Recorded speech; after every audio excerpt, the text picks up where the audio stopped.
Hey, Zachary. Hey, how are you? I'm okay, and yourself? Tired. It's the end of the semester here in the US, and I'm one more week until I'm on break, so I'm pushing through. I guess for all of us, like there's one more week to just push through, and that's it. And that's it. So, but anyway, even though you're tired, thanks for making the time for coming on. I know we had to reschedule a lot, but at least we are. We finally made it. Yes. Unfortunately, my schedule is so much crazier than it has been in years previous. So I Yeah, do yeah. appreciate that. Nah, that's cool, man. Now I'm the same. So like weekends, so I'm also a DJ. So weekends is like hectic, from Friday to Saturday,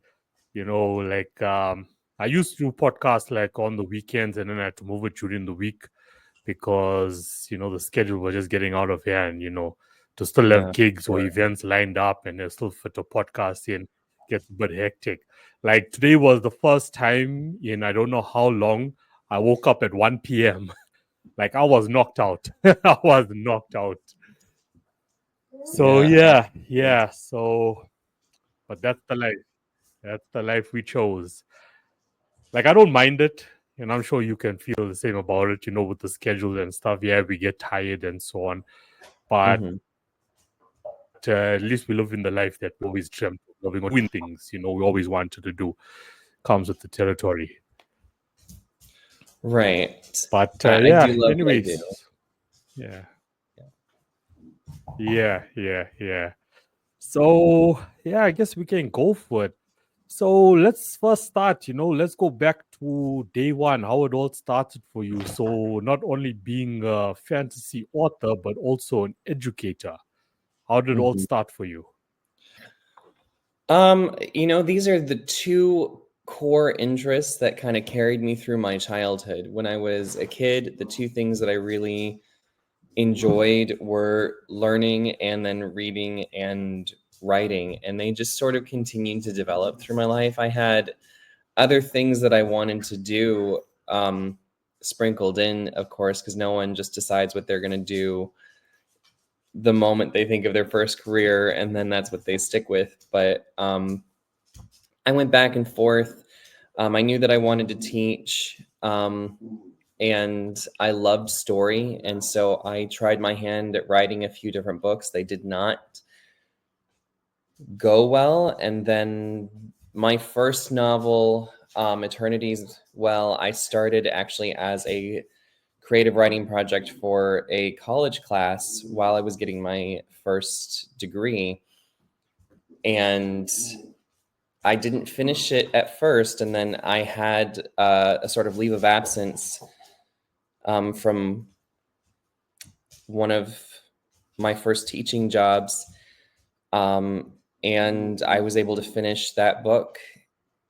And everything kind of happened at the same time. My first year teaching and my first novel all happened in the same year.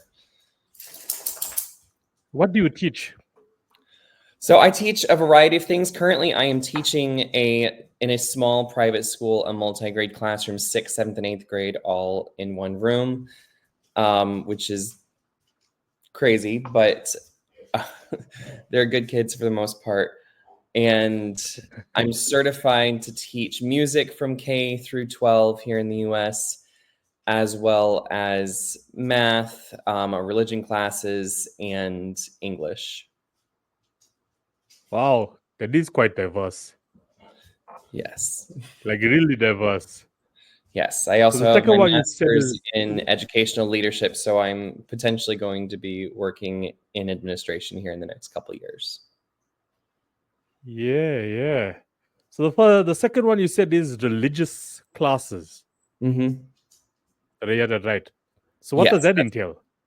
So my specialty happens to be the Bible. So if I do teach a religion class, which I do happen to teach a religion class at the school that I'm currently at because it's a Christian school, we delve into basic theology and sort of what it looks like to build a faith practice based on biblical practice and a biblical worldview. Okay. Sounds interesting. So, like, I think kids get a lot out of it, and it's one of the main reasons that their parents decide to send them to our particular school.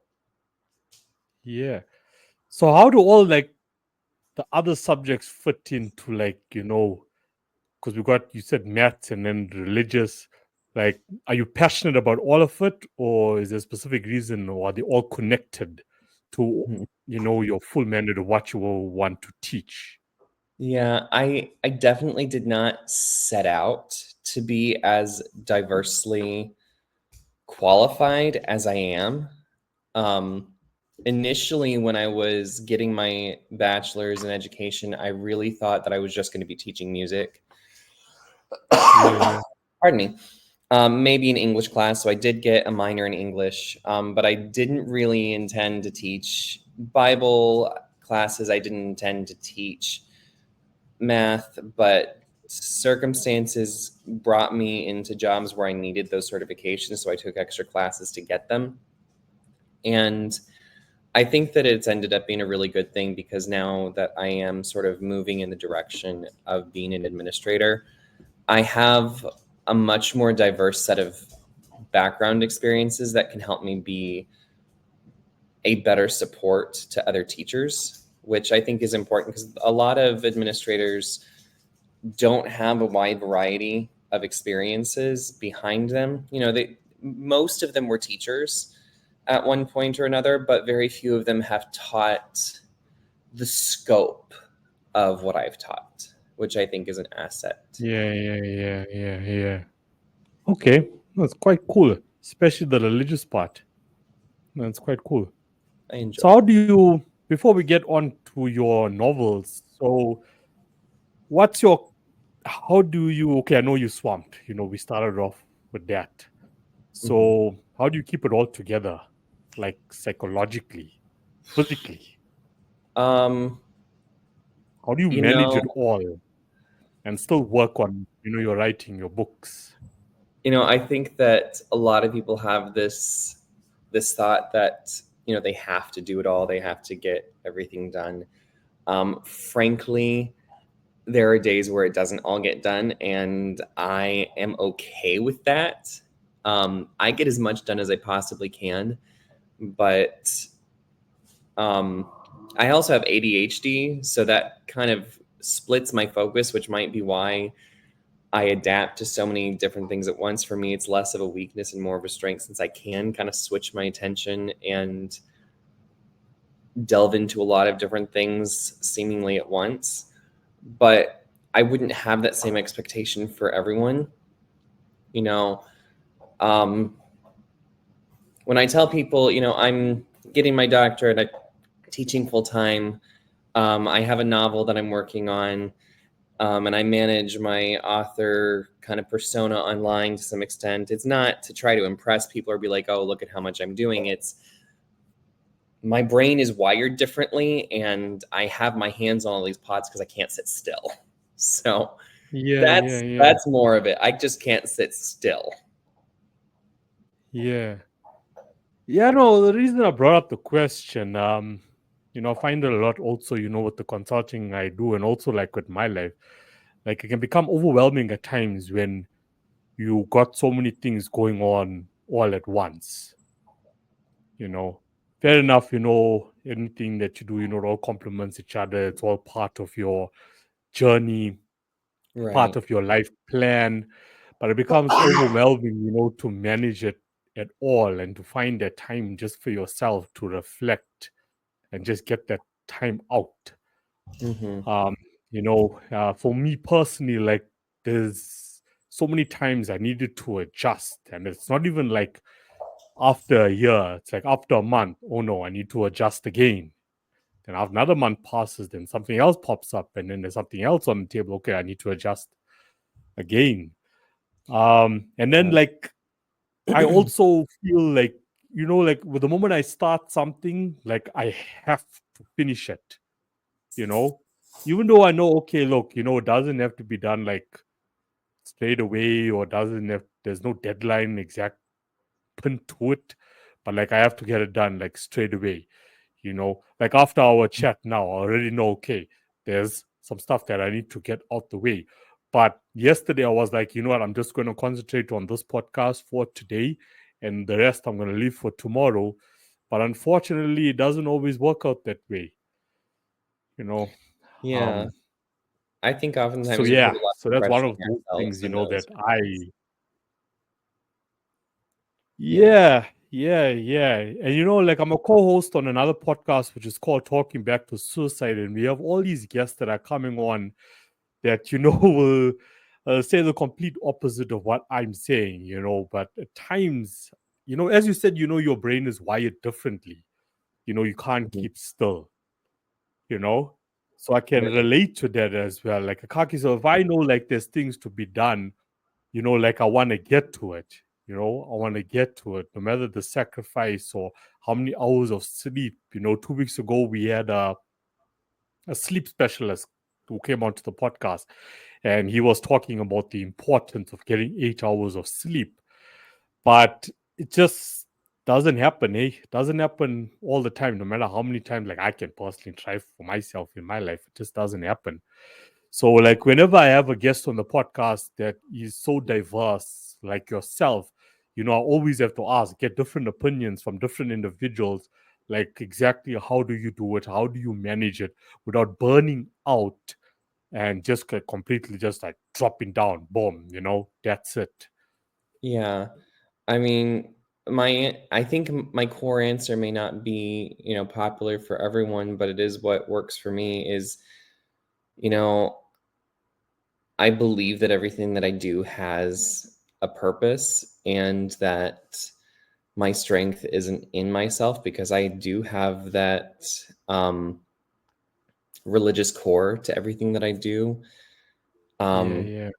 Spirituality plays a big part in my life, and that connection to God and that relationship with Him comes first. And I think that I can't sit still in a lot of other regards, but that quiet moment, those quiet moments that I spend in prayer and um, just brings me back to center. And I think that I'm able to get as much done as I do because of that. So Yeah, I don't feel like yeah. I feel like I'm burning out now because it's the end of the semester, and boy, kids are crazy in those 3 weeks between the United States Thanksgiving celebration and Christmas because we're out for a week and then we get back for 3 and then we're out for 2. So they know it's a short time, so there's a lot less discipline and it's really hard. But for the most part, most of the time, I don't feel like the level of exhaustion that I feel right now. Yeah, yeah, yeah. And things just tend to come together. And a lot of the times, I don't know how everything got done, but it did. And I can't say that it's all me that gets everything done. So But it's the point you just made there, your connection with God and spirituality, you know, that's the driving force behind it. And for me personally, that's how stuff actually does get done. You prioritize that first, you prioritize that connection with God first, and the rest automatically takes care of itself. yeah, and So I can agree with you on that point. yeah, I wish You more start off, people had that relationship because it makes everything else so much easier. yeah, yeah. I mean, people, okay, I like to use my own examples because then, I always love to keep the show like authentic. At times, in my own journey, like you would wake up in the morning and you'll be like, oh no, I got this to do, I got that to do. And then you actually forget to reflect and sit down and, as you said, go into prayer, meditation, both, and then get the day started. But you're like, you know what? I don't have time for that right now. But it doesn't always work out. Things don't always fall into place. Mhm. And then when I like, okay, cool, you know what, no matter how busy the day is or how late I am, maybe I overslept because I was up, after 12. I still make it a priority, even if it's 5 minutes long, to just have that time with God. So I'm with you on that one. And, to the listeners out there, they should prioritize that. because I feel, that's what actually just gets stuff done without you actually realizing stuff is actually getting done. Yeah. So 100%, I'm in agreement with that. Sometimes and I you know get to why the you end of the said, day and nothing's done. Yeah, I was just saying that yeah, I know sometimes why you you get said to the end of the day and somehow everything's done and you don't know how because yeah, there wasn't enough time in the yeah. day, but somehow. Yeah, somehow it does get done. Yeah. So I mean, with your writing itself, like, do you fit that in between, or do you wait for semesters to get over to concentrate on your books? This year it's a little bit different, frankly. In the last couple years, I would write in between classes and have periods of time, like at breaks, where I was a little bit more intense. This year, I'm definitely kind of waiting for the breaks, simply because my schedule is so much more packed. So the past couple years, I was teaching at a boarding school, and it was a high school, so I only had 6 classes a year that I taught, and we had it split into semesters. So I taught 3 classes one semester, 3 classes the next. So I had a lot more free time during the day. This year, I don't have as much free time during the day. I'm, thankfully, I'm making a lot more money to compensate for that. But I don't have necessarily time during the day to write. So I'm trying to institute a little bit more of a schedule for myself where I write maybe 15 minutes a day. If it's not a lot, it's not a lot. As long as I'm getting a book out a year, I'm happy. But the bulk of my current novel is largely probably going to be written during the Christmas vacation, spring break, and then next summer, and it'll come out sometime next fall. So that's how I'm doing So it. you actually pushed together like one book. Yeah. Yeah, I One try to book a release year. a book a year. Oh, Ideally, when yeah. because I won't, I'll be finishing my doctoral studies in 2027. After that, I think that it'll be more feasible for me to do 2 or even 3 a year. But because I don't work with a traditional publisher, and I own my own publishing house, I have a lot of the red tape kind of gone for me. So I can go faster than some authors who don't have that same flexibility with their contracts and things like that, because it takes a long time to get through the traditional publishing process. And I'm not opposed to the traditional publishing process, but I think that I would rather have an established readership beforehand where it's consistent sales and I'm no longer a gamble for those kinds of companies, simply because I'd rather put the front work in and do all of my own marketing now than have to do all my own marketing as like a traditionally published author. I'd rather them know that they can sell my books and handle that for me, because I'd rather put the work in front and not continue with that. Plus, you got full control. Yeah, right now I do have full control. And that's another reason that I wanted to do that as well, because the more I can establish that readers like my writing the way that it is, the more control I could potentially have later if I do decide to go the traditional route. Yeah. That this is the era we're living in now. And there's no big differentiation between, like, the music business and, of course, sector you are coming from. It's just the same as with musical artists today. Most are going independent, just like myself.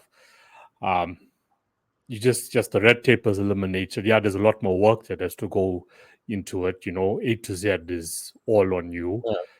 Your own But writing, just to have your own mastering, your own recording, everything. yeah, it's all on you. But at least, at the end of the day is, you're only reporting to yourself. Mm-hmm. I spoke to, it was last no, it wasn't last Monday, it was the weekend before, an author that's based in Egypt, born in Texas, and then relocated to Egypt. And at the moment, she's looking for a new publishing house. And we also touched on, why wouldn't you want to do it yourself? And she's just the same. I mean, that's the similarity with a lot of authors, is that they educators plus authors, picked up on that a lot. So with her, it's like, she's passionate about her teaching. She's passionate about writing.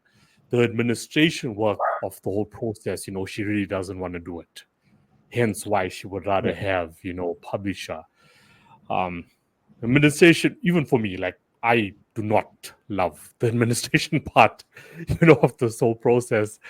But, it is what it is. You have to allocate time to actually do those things. So for her point of view is, the reason I'm looking for a new publishing company.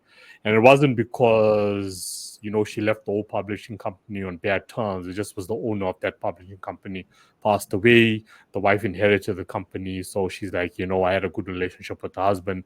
Let me put myself out there and look for new publishing. But she's like, I don't want to handle the administration. I don't want to be an independent publisher with my own house. So that's quite cool. So, I mean, with your own publishing company, it's just like you could just concentrate on your own work, or do you have other authors that actually work under you or assigned to you? Currently, it's just me, but we're not opposed to taking on more authors. I think we're just wanting to get a little bit more established, and there has to be some significant capital before we can sign other authors, of course, because there's things like for me, I don't have to pay myself in advance out of my publishing house. I can just take whatever book I write and publish it without having to compensate myself, right? But if we were to publish another author, at least at the moment, we wouldn't necessarily have that capability without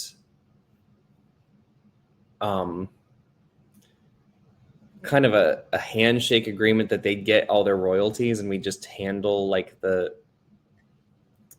publishing part, and we would take like a percentage of their royalties to compensate for the effort that goes into it. So right now we're not really taking other authors just because we want to be able to do that correctly. We want to be able to pay out in advance and then recoup those costs to then continue to pay afterwards. We'd want to do it the same way that is traditionally done, because I mean, it is a publishing house, it is a business, so it needs to work in the same way, but we need to be a little bit bigger and a little bit more successful with my book specifically before we can take on other authors and treat them the way that they deserve to be treated, because I don't think that it's fair to take on an author and expect them to not take an advance just to have an imprint, to have a print on their books. So yes and no. It's a yes, but not now. Yeah. I mean, I'm also like a registered music publisher. So, I mean, the music business worked the same, or the traditional music business worked the same. They would sign on an artist and then they would give you that advance. And of course, once sales come in, whether it be from mechanical royalties or performance royalties, they'll first recuperate all that funds first before you actually get paid out. Right. But I mean, the artists were actually coming out with nothing at the end of the day. So what I did is, my main aim and mandate was to actually get more artists involved in the independent space, educate them on how the music business actually works, the economy as a whole. And whenever I signed on people to publish/distribute their music, the deals I would offer them was like, look, okay, there is no advance that's coming your way. You're going to be responsible to finance, the projects itself. You're going to cover all the distribution fees. I'm going to assist you with all the legalities and so on. And when it comes to the royalties, I will keep 20% and 80% goes to you, compared to the record label where bulk of the royalties went to record label and the artists were walking away with 16%. So I'm giving you 80%. I am going to cover 20%. Of course, I'm going to be responsible, okay, to handle all the publishing, the legalities, distribution, look where we can sync your music, find those opportunities out there. But as far as the marketing is concerned, and anything else in between, it's your responsibility, because my main aim was to empower you to be independent, to give you full control. All I'm doing on a 5-year contract deal is I'm just assisting you to establish yourself. After that 5-year deal is over, I'm going to hand over the 20% back to you. You run it on your own. So that's how I sort of worked with it when it came to signing on new people and eliminating that whole advance. It was more of an empowerment mandate. And the 20% was just to say, okay, look, you know what? I am going to go over and aboard with what I'm going to do, because I'm going to save you, especially from the entertainment law part of it. I was going to save you a lot of costs on that, especially like if I sign on an independent label who has artists under them. They know nothing about entertainment law. So that's where that 20% actually comes in for me, is I'm going to actually assist you with, getting the contracts in place, with your artists that are currently working under you. So I guess that's how I played it, as a music publisher. For you still want to still keep some traditional, aspects to it of paying that advance. Right. Yeah. But because it's expensive doing publishing, and I think that especially if I'm wanting authors to put in some of their own funds, like I have to show that I'm putting into that as well, because there's things like cover design, typesetting, formatting. There's a lot that goes into making sure that it's not just a finished work, but a finished and presentable work. Like it has to be visually appealing and fit into certain guidelines. There are certain things that have to be done to it to be able to be published on Amazon and Ingram Spark. And so there's like 3 or 4 different catalogs with publishing books that you have to be able to submit through to get the widest distribution possible. Yeah, 100%. And how does your distribution models work? I mean, do you have like partnerships, people to do it for you? Become online is quite a simple process, but the physical part of it? So right now, most of the commerce for me goes online. People will either order. A few of my books are available widely, so they can order from Ingram Spark directly, or they can order from Barnes and Noble. Most people do all their book shopping on Amazon, so all of the books are available there. A few of them are exclusively available on Amazon. And of course, Amazon's physical bookstores in a couple of the larger malls, they are absolutely welcome to order through them as well if they prefer to order in store. So right now, that's the extent of our distribution partnership. But eventually, I'm not supposed to, well, eventually I'm sure that there will be bigger distribution deals, simply because I'm expecting a shift in popularity, and that's about as much as I'm able to say. Okay, man, cool. Thanks for sharing, the business side, and the educational side of your career. So let's talk about fantasy. I'm a fantasy fan. How did that come about? Why fantasy? And let's touch on Eternal Chronicles. Like, how did it all come about? It started as there are like 3 or 4 different origins to this thing, really, in my mind. One, I knew that I wanted to write a fantasy story because I enjoyed writing them. So that was kind of like the first impetus. I tried to write in other genres because I'd heard advice from other authors like, oh, don't write in the genre that you like to read, because they had their reasons. And so initially I was trying to write a crime novel, and it was not working well for me. I didn't know the genre well enough. I've read a few crime novels, but it wasn't really flowing the way that it should have. It was clunky, and so I gave up on that project. I don't think I plan on coming back to it. It was kind of a hot mess, really bad. And so I kind of sat with this idea, like I still really wanted to write a book, and I really enjoyed the Avatar: The Last Airbender, the animated series, and I enjoyed things like The Circle and the Chronicles of Narnia and the Inheritance Cycle. And so there sort of was a hodgepodge of ideas that I put together and came up with the rudimentary idea for the Eternal Chronicles, which actually originated very differently than how it turned out. It wasn't at all like the final product, but my first idea was this kind of group of 5 or 6 characters from the different nations that are now represented in my novels, and one human, and the humans were able to be masters of all the types of magic. And so the main character was trying to become the most powerful sorcerer in the world. Vastly different from how it ended up turning out, because I ended up going from like a hard magic system with different nations representing it, because it felt too much like Avatar.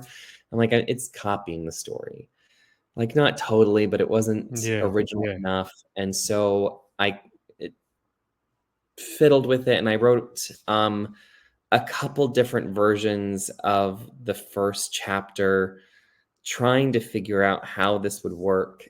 And I ended up I didn't actually use any of the versions of the first chapter, but I did use this kind of idea that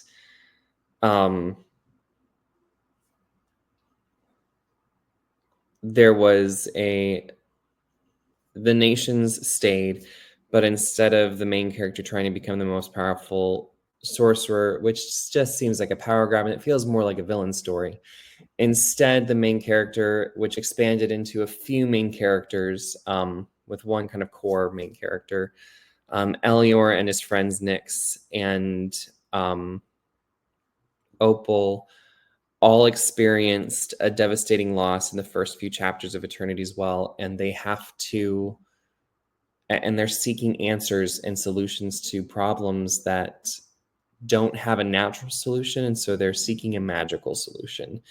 And that's where Eternity's Well comes in, because what they believe is that if you drink the water from the well, that you'll be able to answer or fix any problem in your life. They view it as a solution, which is true, but it's not a solution to the problem they think it is. So, and that's kind of how the series got started.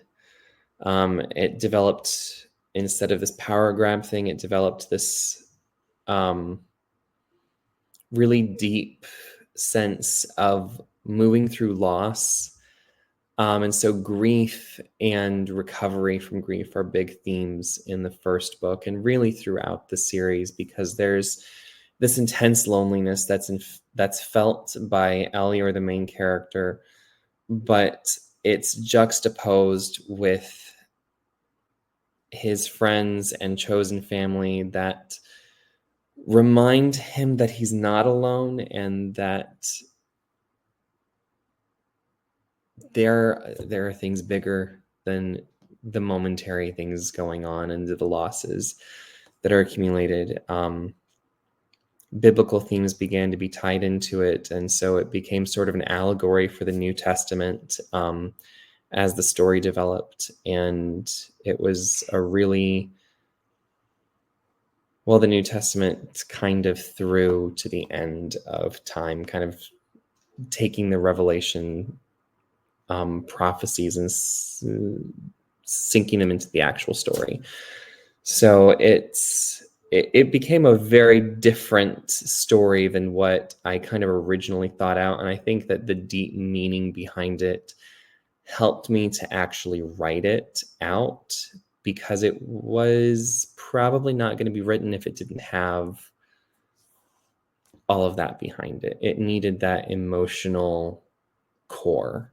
And that became a really important part of my writing style, is that emotional core to a story, something that was deeply meaningful and deeply true beyond just having the story be entertaining. So even the novel that I'm currently writing has those kinds of themes of loss running through it, but also of the importance of honesty and of fidelity to others in it as well. So the main character in my current novel is learning quite a bit. Yeah. So when it comes to fantasy, like I always say this, with all authors, there's this fine line between fiction and non-fiction. Mm-hmm. I can Google fantasy right now, you're going to get the standard definition as, it's imagination. It really doesn't happen or something. Of course, it hasn't really happened.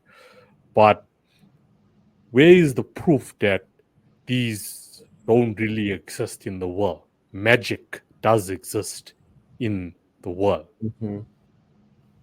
you know? I think that oftentimes magic, in some of the senses that it's been imagined, is clearly imagination, but I don't think that magic is not real. I think a lot of times magic is just science that we haven't figured out yet. I mean, talk to someone 100 years ago and tell them that we would be talking to each other through like a glass screen from across oceans and continents, and they would scream witchcraft. Like, this is not, well, maybe 100 years ago. Maybe this was conceivable 100 years ago. But we're like, this isn't within the realm of possibility for someone living in the 1880s. But, and they might have called something that looked like this magic if they read about it in a book. But it's happening and it's real, and it's, there's electricity and processes that go through it. So I think a lot of times what we refer to as magic is just something that we don't yet understand. And so could it be, in theory, possible that someone could generate a ball of fire just by willing it? I don't know. Maybe it's possible. I think that the truly fantastical elements are more to do with like the actual like creation of worlds and world building, rather than the processes that happen in the world. Because, I think that technically in some super advanced society, a lot of the magic that happens in my books could technically be possible.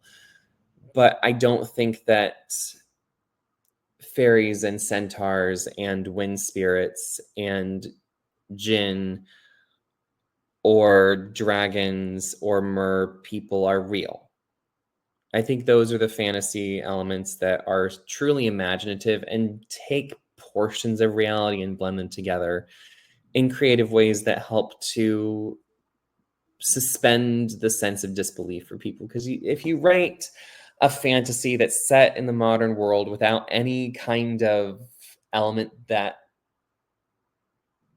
moves it slightly to the left or elevates it or something, then it's hard for people to read. Like, if I just wrote a book about a teacher with magical powers and there was nothing odd about that, like there wasn't like a goblin in their class or something like that, it would just feel off. But if you add in those fantasy elements that are clearly imaginative, it helps to make it feel more believable by making it unbelievable. Yeah, yeah. Okay, let me throw a question out there. Maybe for some people it'll be like a stupid question. I don't know, But I throw a question out there. Let's just say dragons didn't exist. Okay. Where's the proof backing up that they never exist? Okay. And Actually, how I want did to go. Yeah, actually, I want to yeah, go and back how on did what I we said because I come think the dragons from did dragons? exist. Yeah. I think the dragons did exist, maybe not in the same fashion that we imagine them, but I believe that the word dinosaur was coined in the 1880s. Don't quote me specifically on that, but it wasn't always a word. And so we have these evidences for these massive reptilian creatures that did exist, but dinosaur wasn't always the word that we used for them.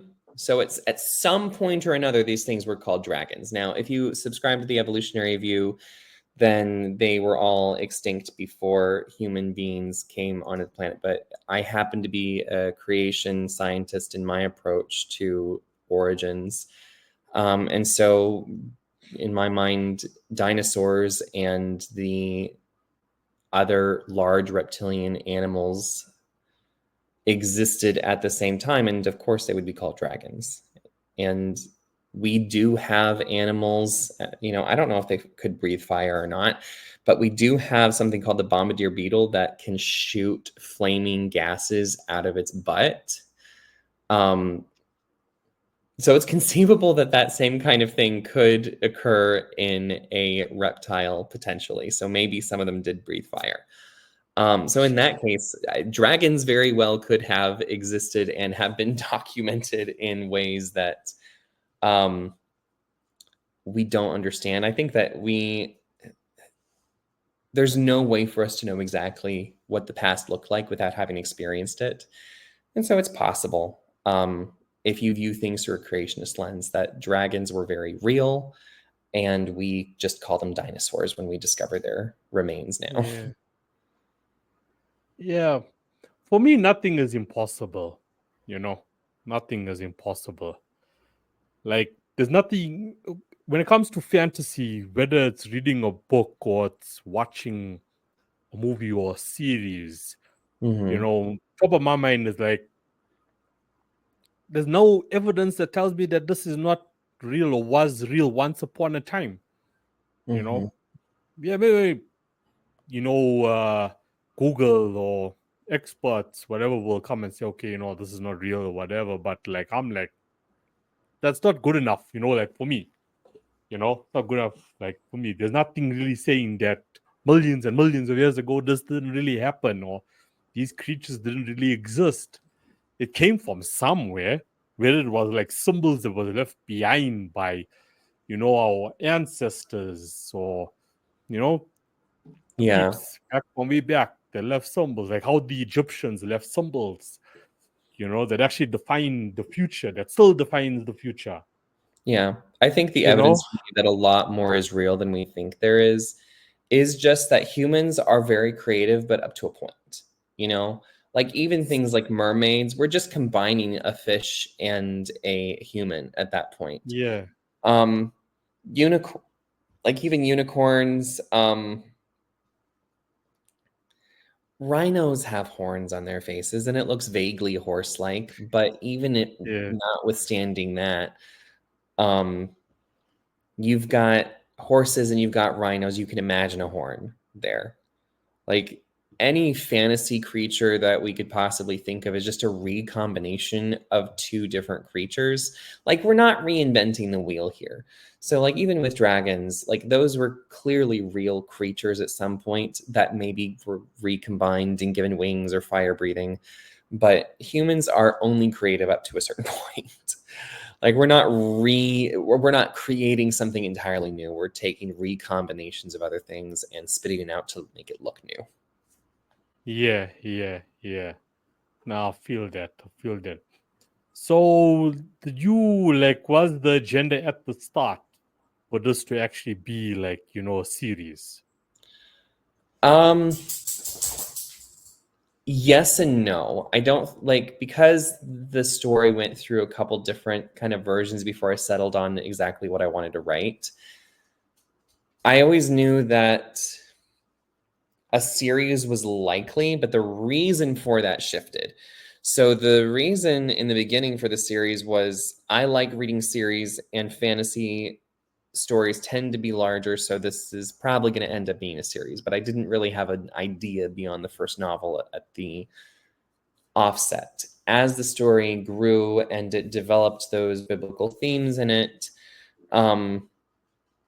particularly because I had a student tell me that he hadn't read the Chronicles of Narnia, and that completely shifted what I wanted the book to look like, because like, well, we need something that these kids will read that is Narnia-esque, because that's important. In my mind, C.S. Lewis should be required reading for everyone. But it was at that point that I knew that I was looking at least a 3-book arc to tell the story properly. And as I wrote the first book, I was still thinking 3 books. As I wrote the second book, I was thinking 4. As I wrote the third book, I was like, it's probably 5. And then because the 4th and 5th books are about the same size as the 3rd book. And I could have written it as a 4-book arc. The problem with that is that the 4th and 5th book absolutely needed to be told in their entirities with every detail that's included there.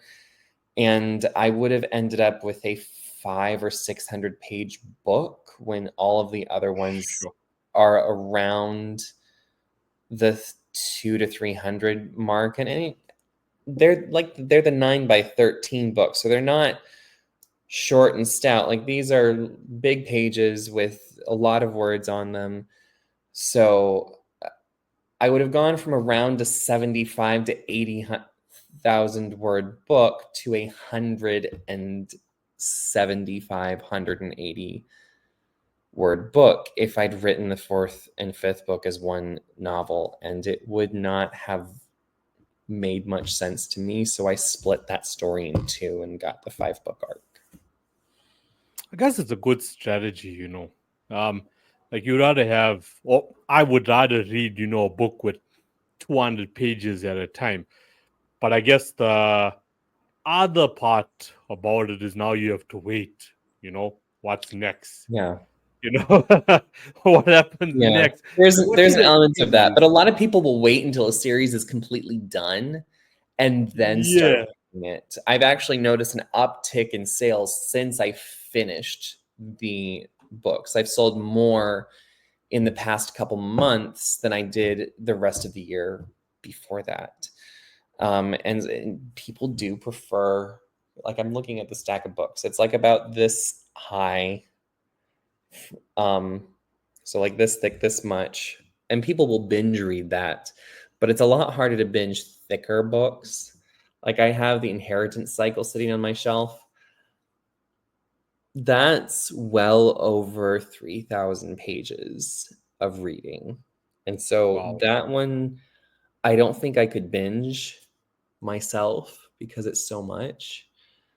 And so usually if I read the Inheritance Cycle, if I reread it, I read one of the books and then I take a break and read something else and then go back and forth because it's a lot. So for me, I was okay with the wait between those books when they were first coming out, because they were huge, especially for, I think the first one came out when I was in 3rd or 4th grade. I was a little kid when Christopher Paolini published his first series.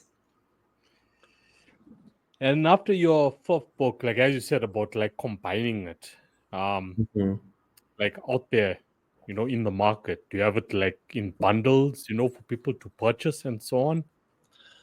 I have thought about doing that. Right now, the way that things are set up, you need a distribution partner to do a box set. But I've thought about doing those combined books where it's all of the books in one volume. But it would take a significant amount of work to get that to be packageable, because it's so big that a lot of, without like direct access to the manufacturers of books, it's hard to go past like that 500 or 600 page limit.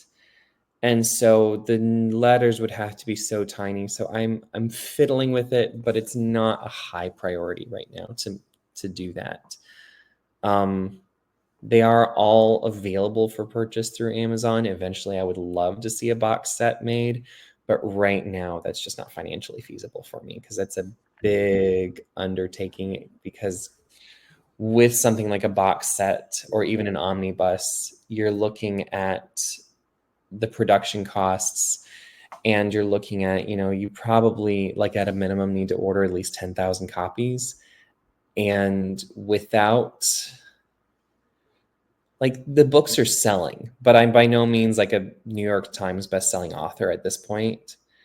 I think it might happen, but it's not happening right now. And so it's a little out of the realm financially for me to pay for that and have it be worth the investment. Yeah, that's understandable. That's understandable, definitely. So, got a question which I have to ask each and every single author. What is your take on artificial intelligence at the moment? Because I can become a fantasy author overnight. So, what is your take on that, on being an organic author yourself who spends a good amount of time to get a good, decent book out to market, once a year, which is your target? So, what's your take on it, and, the future with artificial intelligence and, yourself personally? Do you use it for research yourself or anything else? Do you see it as a tool that can actually assist your career, or do you see it as a threat? At this point, I don't see it as a threat, specifically because it's relatively easy to tell AI writing from a human being writing. And I tell this to my students because they try to use AI, and I'm like, I can tell, like, there's something lifeless about AI writing that, like, it may sound professional, it may be polished, but there's something missing that just you can't get from a computer, at least not yet. Maybe in the future they'll be able to capture that quintessential property that makes human art so compelling. The problem with AI is that it's basically an aggregate search engine, because they're built on databases, and then they can recombine all of the data in new ways. But the way that a machine or a computer does recombinations is so different from the way that the human mind recombines ideas that it just doesn't feel authentic. Like, I think it's more convincing with visual art, but even that lacks a bit of the same soul as something that's done by hand. I think that because there are no mistakes, maybe that's what it is. It's like, it's hard to train a computer to make mistakes intentionally. Whereas in writing or in art, there's going to be mistakes made by a human that just make it feel a little bit more crafted than manufactured.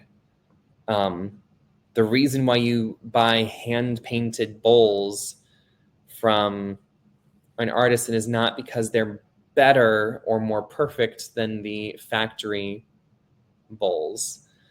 It's because there are slight imperfections that make it look handmade. And so I think that's, will people opt more for AI created things? Sometimes, sure, but then the demand for the handcrafted goes up and we can charge more for it. So it might actually improve our bottom lines in the long run because people actually took the time to write this book. Therefore, it's going to be of a different kind of quality than the AI developed one. I have used AI for some research.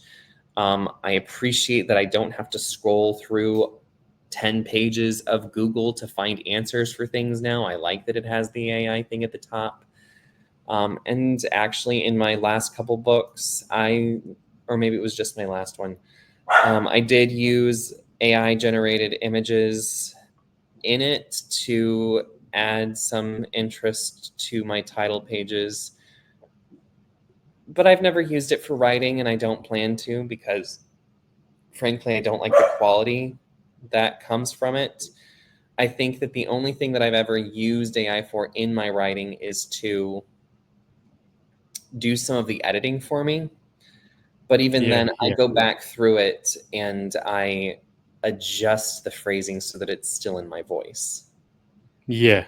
No, that's true. I mean, I do that myself as well. I could type out, something and just use AI to edit, but of course, change a few things that, as you say, make it in your voice. So we just have to see, what the future holds for it. It also depends, like when you have a creative mind, you yourself can pick up on something. Right.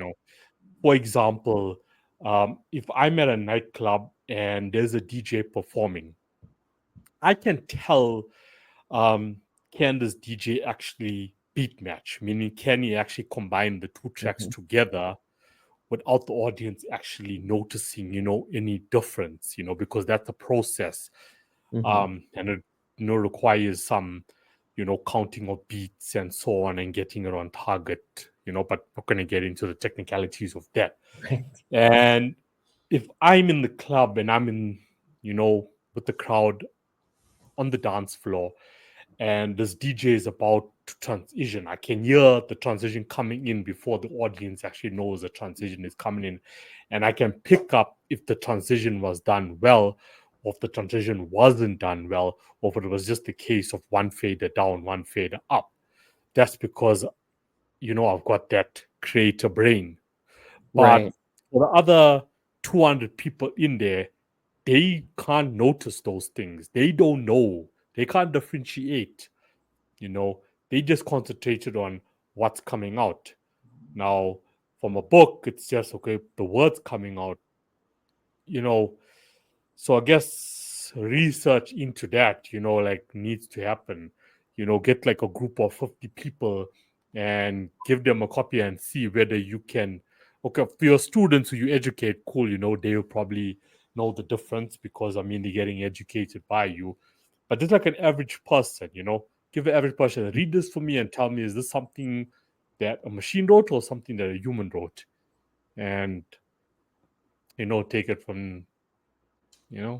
I So it's think like two different most people mindsets. can tell. I think most people can tell when it's a long form work because there are forget the human mistakes. The machine mistakes are so glaringly obvious. Like they don't add character or charm. They're like inconsistencies. Like a character could be sitting on a chair one moment and standing by the fireplace the next. And where did the fireplace come from? They're in a park. Like those are the kinds of the mistakes that AI makes. And so that's what makes AI generated work so obvious, because very few models are good enough at writing a fantasy novel that's consistent with those kinds of details that it would at all be passable as a real work of art without heavy editing by a human hand. Yeah. At least at this point. I'm sure that they're getting better, but there are It certain is. things of craft that a computer just doesn't think about because it's hard enough to get it to have consistency with plot, and to mimic human emotion, but then to also make sure that the character doesn't move without being moved. Like these are things that are hard for humans to think about. And unless they're programmed specifically to do that, and how do you program an AI to make sure that a character's position in a scene is consistent? Like, I don't even know what the answer is to that. I mean, I think it might be easier to do visually because the computer can sense where it is, but to have to both generate and interpret its own writing is something that I don't see it doing in the near future. I'm thinking that's something that we're gonna maybe see 5 to 10 years down the road, that it's able to start doing that. But even then, I don't know, because that's such a complex thought process to go through. And it's not an on-off kind of binary code sort of thing to do. It's elevated. And so I don't know, like, I've listened to AI generated music and it sounds like the genre that it's supposed to be, but it doesn't. There's no emotion. Like, it doesn't sound or feel the same.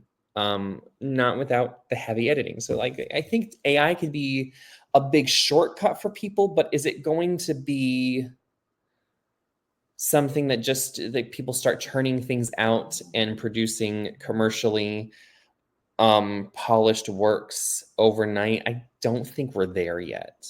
It might get there, it might not. I don't know that there's necessarily enough interest from actual artists to put that out there. The general public might want it, but the general public isn't going to be able to necessarily generate a piece of written work or a piece of music and then be able to edit it to the point where someone can't tell that AI started it.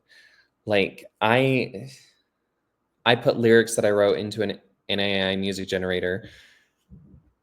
I can tell that it's AI generated. It needs serious work to actually sound like a real piece of music. Like, it's decent, but it would take me a tremendous amount of editing and putting it into because it just gives me an MP3. It doesn't even give me the sheet music. So I have to transpose and then, or transcribe and then fiddle with it so that it actually sounds right. Yeah. Whole process. And I think that it's going to be a while before AI can compete creatively. Like, the big thing with AI and art is, like, hands, like, it can't do hands very well because they move and they're weird. Like, they're hard for people to draw. It's not hard for AI to draw hands. It's just adding extra fingers. Or I saw one AI generated image where it just gave up on the hand and stuffed it into someone's pants. Like, the whole arm was just in the other person's pants. And I'm like, that's not an appropriate image. And also, that's hilarious that the AI gave up and just refused to draw the hand. So sometimes, the most expensive art in the world, if we look back in history, has been sold for millions of dollars. And that's the most weirdest piece of art that you can look at.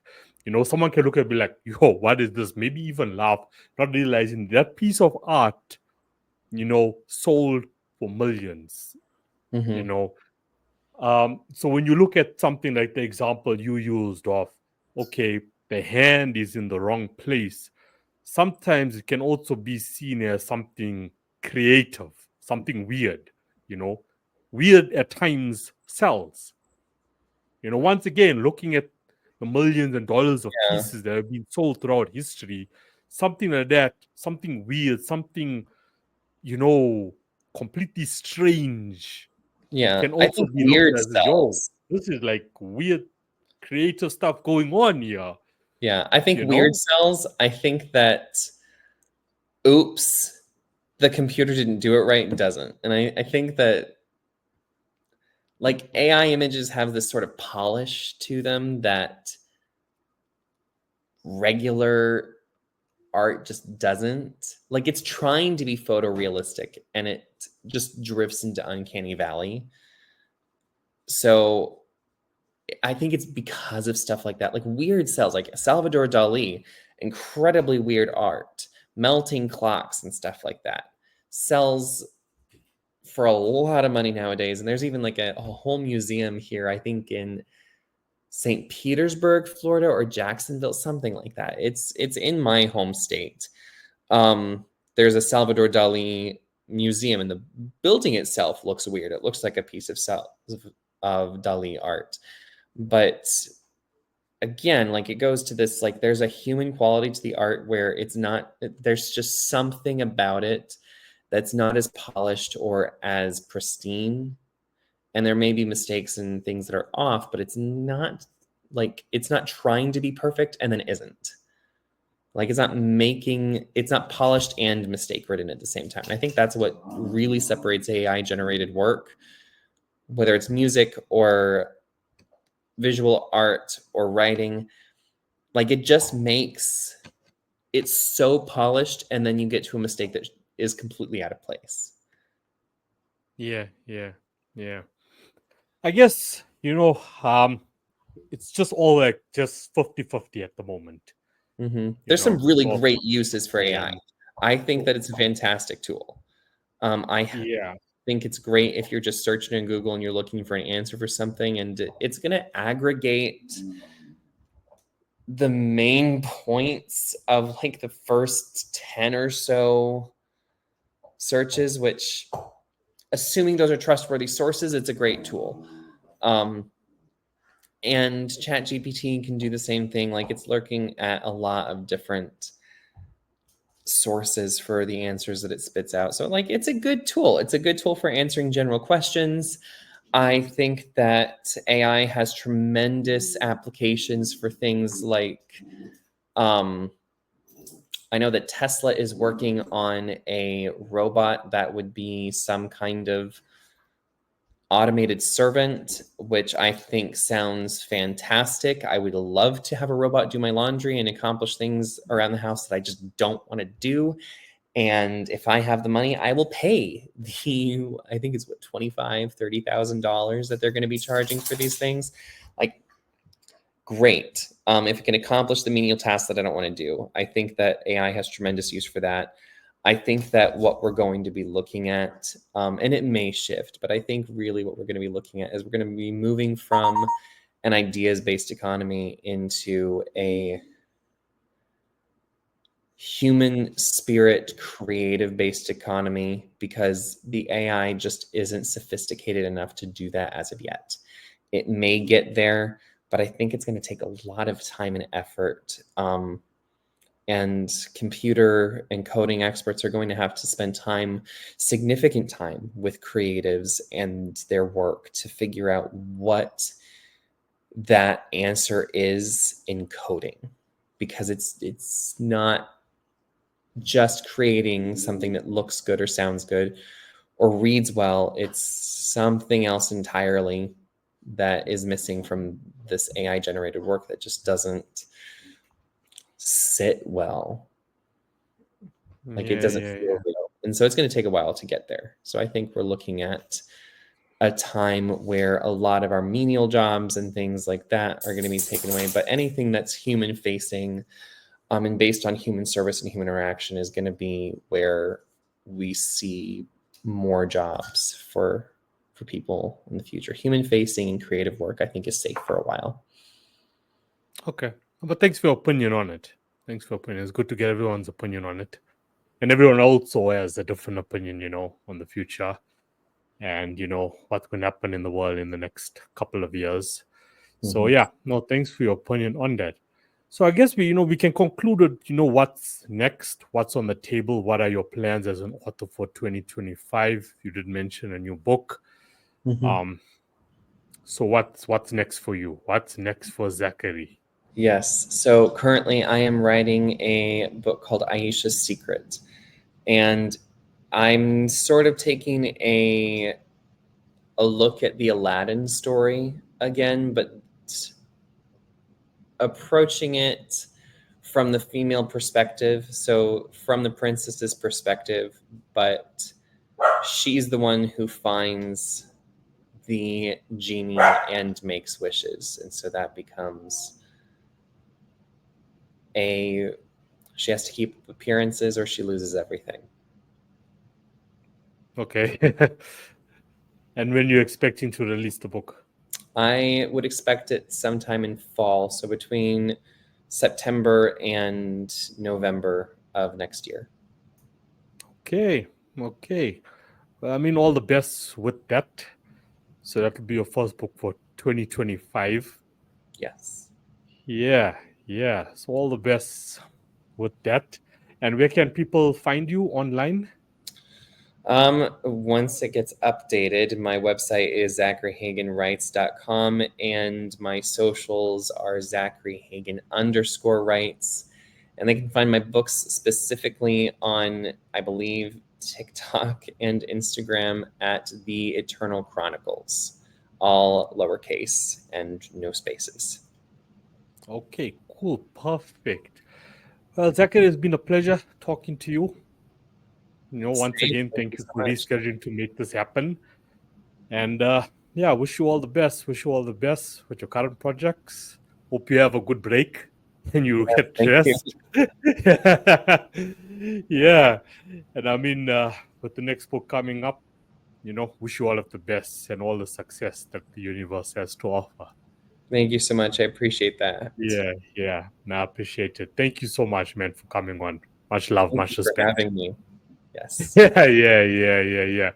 Okay. So, and we never know. I mean, there's so many guests that I've had, 2-3 months ago that we've ended up, coming across each other again, So just depends on what topics, is at hand, at the moment.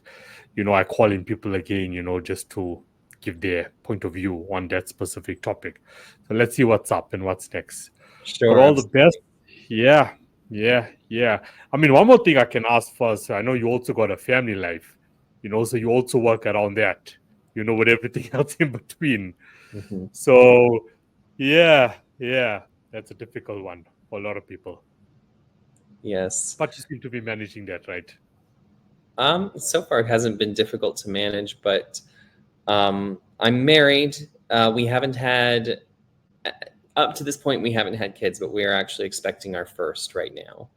Congrats. So, yes, thank you. So some of my answers may change based around that. I can read and do all the research I want, but I am also fully aware that nothing really prepares you to have your first child. So I'm sure that this coming year will have a lot of learning curves for me. Yeah. I guess like say 2 months, once the birth happens, we'll have another conversation. Yeah, we're looking at for that. So Yeah. Okay, but once again, thank you so much, and please do enjoy the rest of your day. thank you so much. And You as well. yeah. Okay, cool, man. Take it easy. Bye. Bye.